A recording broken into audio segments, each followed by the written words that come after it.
How is it that in this age of shock and awe films that bombard our senses with sights and sounds, how can a motorcycle camping themed YouTube video be so successful? These videos are not just fast cuts between mind-blowing scenes. There's no AI involved here at all. And this isn't what they'd term slow TV, where you're watching something or the lack of activity that just about puts you to sleep. No, this is art. This is real. And that's why, with more than 177,000 YouTube subscribers, with a watch count currently at over 13 million views, he's not out to fool us at all, or convince us really of anything. Rob Hamilton, the motorcyclist, musician, and photographer from Australia, just takes you and I along with him through these real journeys at what I might call the speed of life. As Rob describes his videos, he simply says it's a complete audible camping experience. No talking, just you, me, and the sounds of nature. And that's what certainly grabbed my attention when I first stumbled upon his amazing work, and I became a huge fan.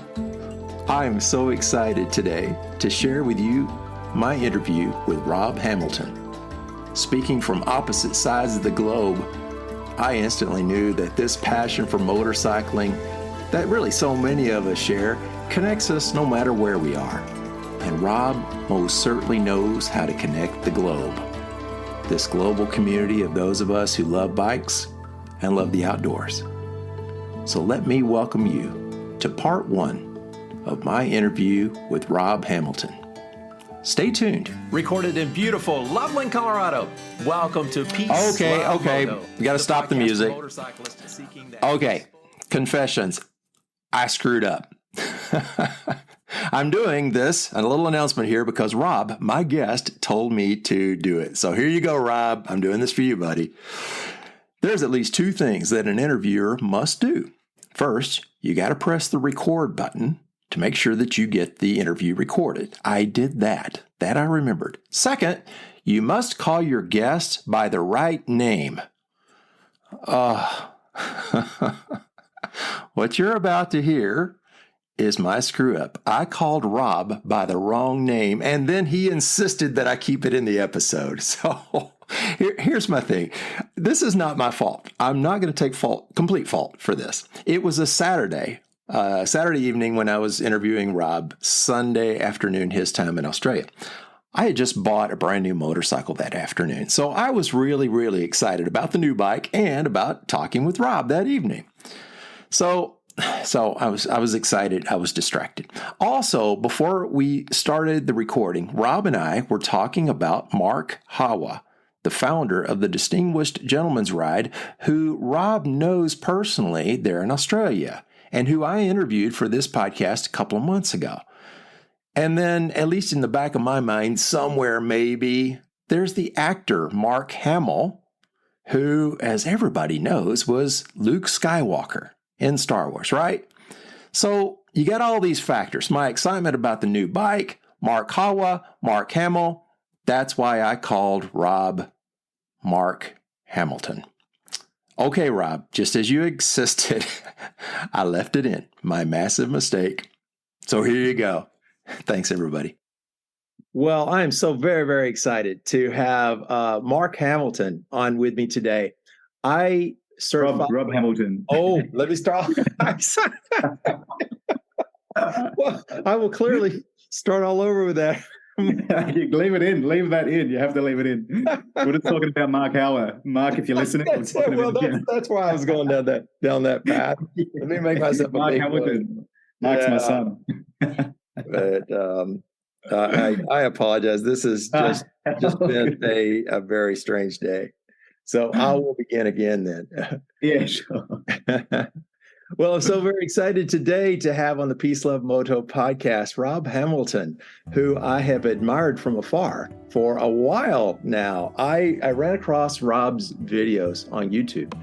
Showed up in my list because I follow, of course, motorcycling related videos but also the approach that Rob took or takes into his videos are just very unique and just remarkable. So, Rob, thank you so much for being with us today.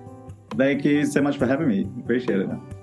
So, Rob, tell me a little bit about how did you get started in the videos that you make?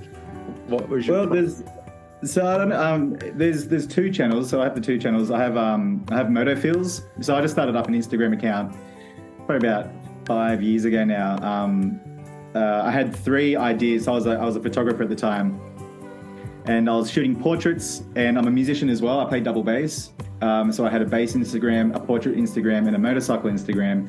I wasn't sure what to call them, so I had bass feels, portrait feels, and moto feels. And I thought whichever one takes off, I'll go with that. And luckily, the motorcycle Instagram took off. And then from there, I was taking photos. I wasn't doing so much video. So then I bought. I took a lot of video content, but I didn't know how to edit or anything like that. COVID kicked in, started editing video, boom, started Moto-Feels YouTube channel, and just self-taught myself along the way. And then that was, Moto-Feels is good. There was a lot of learning curves and, just learning YouTube and the algorithm and what content to make and how to make it. There's a part of me that I drew a lot of inspiration from Peter McKinnon and Casey Neistat and other vloggers like that, and the music and the hype and everything. Yeah. And I enjoyed that, but I also enjoyed the sort of relaxing vibe that you get when you're riding a motorcycle, just going around some twisties, you're in amongst nature, and you just, I don't know, I get that feeling of just like, I just want to be so connected with nature and everything. But I didn't know how to really, with my creativity levels at the time, I didn't know how to express that through video, I guess. I did try a few things where I was just 5-minute ride through twisties or some exciting roads in Sydney where I was living at the time. Anyways, long story short, I ended up moving to Melbourne, and I started coming across ASMR camping videos. And there's one in particular that I watched that I drew a lot of inspiration from. The channel's name is Go 4x4. If you guys that are listening, if you're into the ASMR camping, you would have definitely come across his YouTube channel. And for me, I struggle sleeping. I struggle to wind down and quiet my brain a little bit. So I just became infatuated with these videos. I was like, this is the best thing ever. It's just, you can leave it on in the background. You know what I mean? You could go about your day and you just look up and this guy's just camping, and there's all just nice B-roll of nature and the birds and wildlife and all the plants and everything. And I thought, I knew exactly how he was shooting it. I knew the gear that he was using. And I thought that might be a nice way to sort of express the motorcycle part of camping as well, the whole moto-camping thing. And I guess since COVID, people have wanting to go out and, explore their land and everything. And so I thought, you know what, I'm just going to start a whole new channel, and I'm just going to make it dedicated ASMR, no talking, and film the way I usually film with the drone and everything like that, and try to capture the essence of riding, have some nice side shots and everything. And then it just took off. The first video just went instant viral, which was insane. Oh, absolutely. What was the, thus far even, what is the view count on that one? Just a rough estimate. It was actually the second one that really took off. That's on like 4.7 million now. Yeah, I know. Yeah, it's mental. Hey, that was the second video. So I was monetized in 9 days. I had my 4,000 watch hours and my 1,000 subscribers within 9 days of starting the channel, which was just mind blowing. Yeah, you just clearly not only stepped into a niche that was needed, but you just do a fabulous job with it. Thank you. A little bit of videoing that I've done over the years with my little GoPro. I tried to put things together, where my friends would be interested in watching, and I would keep their attention. According to my wife, she would remind me of this. I would keep their attention for 3 minutes, And then Yeah, that's when are you going to do something else? yeah, I know that feeling. Well, I think we've all been there. But with yours though, Rob, I see this, at least for me, I'm not tracking the time anymore. I love how you begin them with showing a preview of what you're going to see. Yeah, I love all of that. And then it's just so unhurried and it flows so well. And I, again, with my little bit of experience with it, which is very, very little with doing video, I know how hard work that must be. it is a lot of work. So just to set up the shot of you riding by, I know you have to get to that spot to put the camera flash there first, right? And you back up or go the opposite way, then ride by, and then you go back and pick up the camera again and move the next spot. Yeah, and sometimes you can't, your bike might be sinking in sand or dirt or something. You like grab and you try to run and grab the camera quickly. Yeah, it is. It's definitely a mission. That's probably the hardest part is riding in, because you want to capture some awesome shots, and sometimes I go super wide, and so I'll like run so far away, set up the camera, and then you hit record, and it's chewing through so much data as well. And then like by the time you run to your bike again, ride out like through the shot, and then run all the way back, you've got a monster file. So there's all that sort of pressure, these things that are just running in the back of your mind. Yeah. But yeah, when you get back and you see the content, you know what I mean? You see yourself riding, because that's, I guess, like, no one could be bothered doing that. When you go on for a nice ride, you don't want to just stop on the side of the road, set up a camera, do a U-turn, ride back down, come back around again, and then you get the shot. So everyone just does all the, the POV sort of stuff, or the Insta360 stuff, where you're just capturing the ride while you're on the bike. Yeah. Which is fun. But yeah, it just adds a different element, I guess, to the videos. You had mentioned, especially during COVID, the interest in the outdoors from so many people. A little bit about my background, part-time for the last 3 years now, I've been a tour guide in Rocky Mountain National Park here in Colorado, which is just to the west of us. And I saw the same thing. As I started doing that, we were just seeing the crowds like crazy. And it's wonderful. Where I'm going with this is I'm trying to think about your audience. What I saw was people from the large cities in the United States, Los Angeles, Chicago, New York, Miami, the larger cities, and coming into a natural setting that they've never experienced before. And it's like, wow.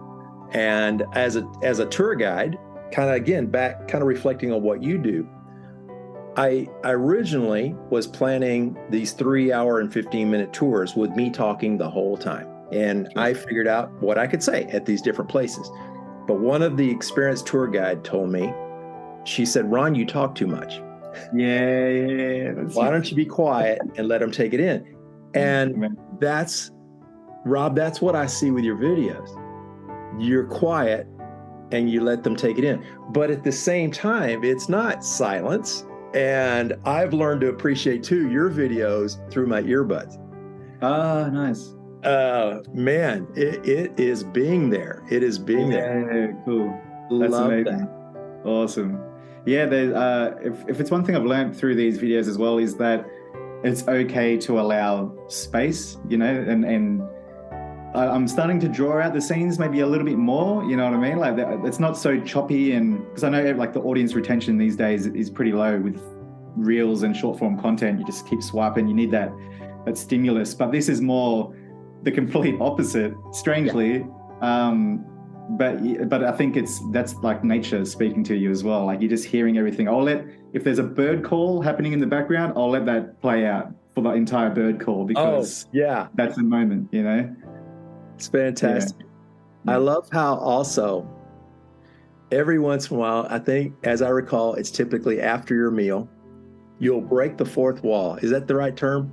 And look to the camera and say cheers. Cheers, yeah. That's right. Love that. I love that. That's like, this is a real guy out here having this experience, and he knows he's sharing it with me. That's right. Yeah, we're camping together. You're with me along the way. I don't feel alone. Yeah. Even there's just ideas that I have that I want to expand on that sort of thing as well, to feel like that we're together, which you will end up seeing in some of the future videos for sure. Yeah. And as I mentioned, with my own experience in the national park with people coming from these big cities, I realize that what they're experiencing is so foreign to them, and they need it. Have you gotten feedback from people like from really large cities who say something to the effect, I'm making an assumption here, how I would love to do that? Like, oh, absolutely. People from cities, people that can't leave due to family commitments, or some have had accidents from their motorcycles and they can't walk. Oh, right. They just can't do what I'm doing, basically. And so I'm bringing it to them. Some people even at work. There's a guy that works on a ship, and he watches my videos during his night shifts or whatever, and that saves him apparently. Yeah, so it's pretty special. That you know, it's just the power of nature, you know. Yeah. And just that auditory experience of like you are there with me, you're feeling the breeze, you can hear the water, you can feel how cold or hot it is. Oh yeah. Well, the genuineness, I guess, is maybe the right word, of what you present really comes through. Awesome. Yeah. I don't feel like that you're trying to entertain me at all. Instead, you're just saying, just stop what you're doing and watch. Yeah. And yeah, man, I just love it. I just so admire what you do. I'm thinking, how am I going to get to you? Yeah, that's right. We spoke just before we started recording. Our mutual acquaintance of Mark Hawa, of the Distinguished Gentleman's Ride. So had Mark on my podcast.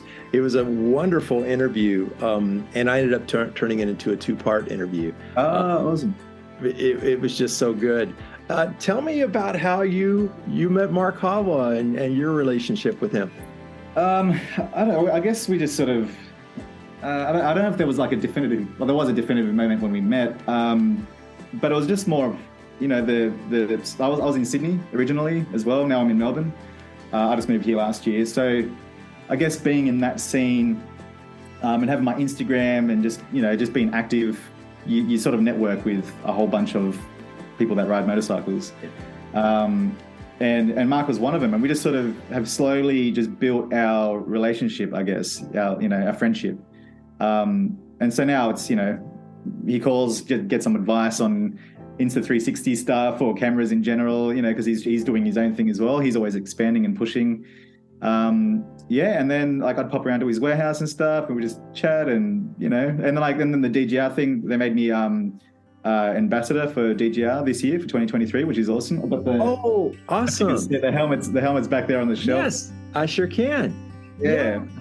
So that was awesome. It's just good, and just like I'm all for mental health and supporting men's mental health and prostate cancer research and everything. So getting the word out, that was my biggest. I don't like asking for money, so like I suck at doing the whole sponsor me thing. But it's more I'm more happy to get the word out and the awareness to talk to someone if you need to talk to someone. There's no shame in it. That whole thing about you'll never see a motorcycle parked at the front of a therapist's office is complete baloney. I've done it. I've ridden my bike there, and I'm just like, I am debunking this. Like, this is, we got to change it. We got to change it, because that held me back. That saying held me back from going to seek help, because I thought that I don't know, just I didn't feel like it was the right thing to do for some reason. And I feel like if I'm feeling like that, then there's going to be other people feeling like that as well. Folks, this is where I'm going to pause the interview and continue on next week. But did you hear what he said? Rob clearly cares about other people. He clearly does. He says, if I'm experiencing this, then other people probably are too. To me, that's what makes this so successful. Rob is doing something and sharing something that does something for him, and he's sharing it with you and me because he cares. And I'm so glad to see him have all the success he possibly can with this endeavor. So again, thank you for joining me this week, and we'll continue our conversation with Rob next week. So until we meet again, I wish you peace. I wish you love.